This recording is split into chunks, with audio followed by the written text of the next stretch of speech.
Hi friends, நான் உங்கள் அஞ்சலி. இன்றைக்கி நம்ம வீடியோவில் என்ன பார்க்க போகிறோம்னு பார்த்தீங்கன்னா, வடைக்கறி செய்கிறது தாங்க.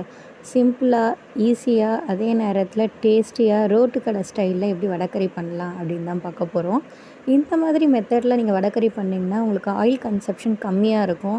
அட் த சேம் டைம் நிறையவும் நீங்கள் எடுத்துக்கலாம். நல்லா ஹெல்த்தியும் கூட. நிறைய பேர் பார்த்திங்கன்னா இதை வடைக்கறி செய்கிறதுக்கு முன்னாடி இந்த மாவு இருக்குல்ல, இதை பொரித்து அதுக்கப்புறமா போட்டு வடைக்கறி செய்வாங்க கிரேவியில். நம்ம இப்போ அந்த மாதிரி பண்ண போகிறதில்ல.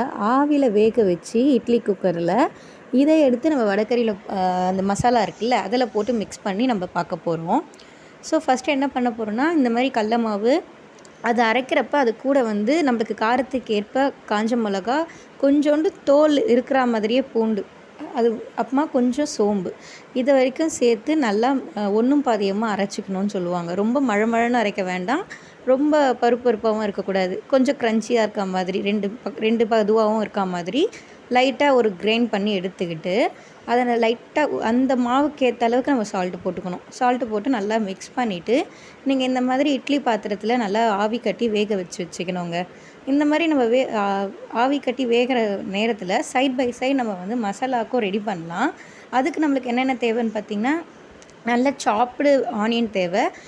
ரொம்ப பொடியாக இருக்காமல் நீட்டு வாக்கில் அதாவது நீட்டு வாக்கில் கட் பண்ணியிருக்கணும்.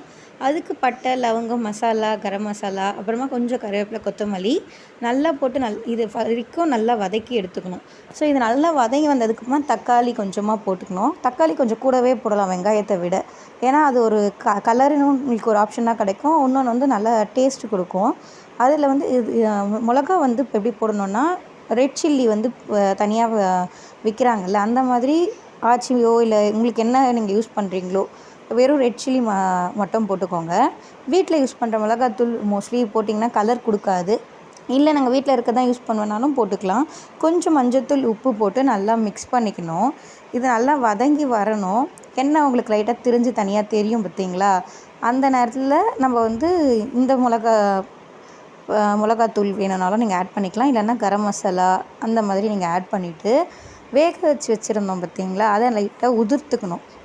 நல்லா உதிர்த்துட்டு இது நல்லா சுண்டி வந்தோடனே அதை இது கூட போட்டு மிக்ஸ் பண்ணி நீங்கள் இந்த மாதிரி தண்ணி எவ்வளோ தேவையோ அதை ஆட் பண்ணி நீங்கள் பண்ணிங்கன்னா உங்களுக்கு டேஸ்ட் வைஸ் செம்மையாக இருக்கும். உங்களுக்கு கலரும் நல்லாயிருக்கும். ஸோ நான் இந்த மாதிரி மெத்தடில் தான் ஃபாலோ பண்ணி எப்போவுமே வடைக்கறி செய்வேன். பொரிச்சு போட்டு செய்கிறத விட இது கொஞ்சம் உங்களுக்கு டேஸ்ட் நல்லாயிருக்கும். நீங்கள் ஒரு தடவை ட்ரை பண்ணி பாருங்கள். இல்லை உங்கள் வீட்டில் ஆல்ரெடி நீங்கள் இப்படி தான் பண்ணுறீங்க அப்படின்னாலும் எனக்கு கமெண்ட் பண்ணுங்கள். நல்லா ஆறிடுச்சுன்னா இந்த மாதிரி கையில் உதிர்த்திங்கன்னா உதிரியாகவே வந்துடும். இல்லை கரண்டி வச்சுமே நீங்கள் ஸ்மாஷ் பண்ணிக்கலாம். இந்த எண்ணெய் தண்ணி ஊற்றுறதுக்கு முன்னாடி இந்த எண்ணெயிலேயே இந்த வேக வச்சதை கொஞ்சம் நேரம் வதக்குங்க. ஏன்னா நம்ம பொரிச்சு போடலைல்ல, ஸோ இந்த எண்ணெயிலேயே அது வதங்கணும். எண்ணெய் கொஞ்சம் கூடுதலாக இதுக்கு மட்டும் ஆட் பண்ணிக்கணும், ஏன்னா நம்ம டீப் ஃப்ரை பண்ணாதனால. ஸோ நீங்கள் இந்த மாதிரி பண்ணி ரெடி பண்ணிங்கன்னா உங்களுக்கு வடைக்கறி அல்டிமேட்டாக இருக்கும். ட்ரை பண்ணி பாருங்கள். இட்லி, தோசை எது கூட வேணாலும் இதை வச்சுக்கலாம். நல்லாவே இருக்கும் டேஸ்ட்டு. இதில் பேசிக்காக நீங்கள் ஃபஸ்ட்டு ரொம்ப ஃப்ளேவர் வரணும், ரோட்டு கடை மாதிரி ஸ்டைலில் இருக்கணும் அப்படின்னா, புதினா ஒரு கைப்பிடி நீங்கள் சேர்த்துக்கோங்க. நல்லா வதக்குறீங்கல்ல வெங்காயம்லாம், அப்போயே ஒரு கைப்பிடி புதினா போட்டுட்டிங்கன்னா உங்களுக்கு அதுதான் செம்ம டேஸ்ட்டு கொடுக்கும். மற்றபடி நீங்கள் நார்மல் மிளகாத்தூளோ இல்லை என்ன கரம் மசாலாவோ என்ன வச்சுருக்கீங்களோ அதை ஆட் பண்ணிக்கலாம். ஆனால் அந்த புதினாவும் தக்காளி வெங்காயம் நல்லா வதங்கிறதுல தான் இந்த வடைக்கறின்றது இருக்குது. இந்த மாதிரி நல்லா வதக்கி எடுத்துக்கோங்க. ஸோ ஃபைனலாக உங்களுக்கு ரிசல்ட் நல்லாவே கிடைக்கும். எனக்கு அந்த மாதிரி தான் கிடச்சிது. நீங்கள் வடைக்கறி எதுக்கெல்லாம் சைட் டிஷ்ஷாக வச்சுப்பீங்கன்னு கமெண்ட் பண்ணுங்கள். நான் பூரி கூட சாப்பிடுவேன், செம்மையாக இருக்கும். ஸோ இந்த மாதிரி நல்லா மிக்ஸ் பண்ணணும். அது ஒட்டவே கூடாது, அந்தளவுக்கு எண்ணெய் இருக்கணும். கடாயில் அது ஒட்டி வரவே கூடாது.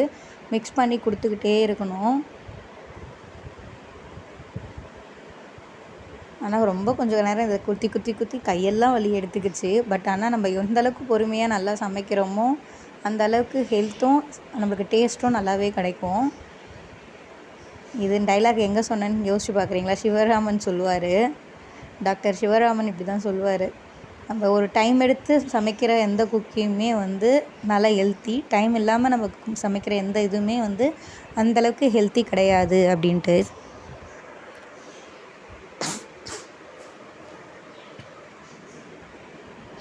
ஸோ தேவையான அளவு நீங்கள் தண்ணி ஊற்றிக்கலாம். ஆல்ரெடி நம்ம இதை பாயில் பண்ணிட்டோம் அப்படின்றதுனால ரொம்ப வேக தேவையில்லை. ஓரளவுக்கு நல்லா கொதி வந்து உங்களுக்கு அந்த கிரேவி கன்சிஸ்டன்சி வந்ததுக்கப்புறமாவே நீங்கள் ஆஃப் பண்ணிடலாம். நான் அன்றைக்கி நைட்டு டின்னருக்கு தோசை தான் செஞ்சுருந்தேன். ஸோ தோசையோடு இதை வச்சு சாப்பிட்டேன். நல்ல காம்பினேஷன், சூப்பராக இருந்துச்சு. வீடியோ பிடிச்சிருந்தா லைக் பண்ணுங்கள், ஷேர் பண்ணுங்கள், கமெண்ட் பண்ணுங்கள். தேங்க்யூ.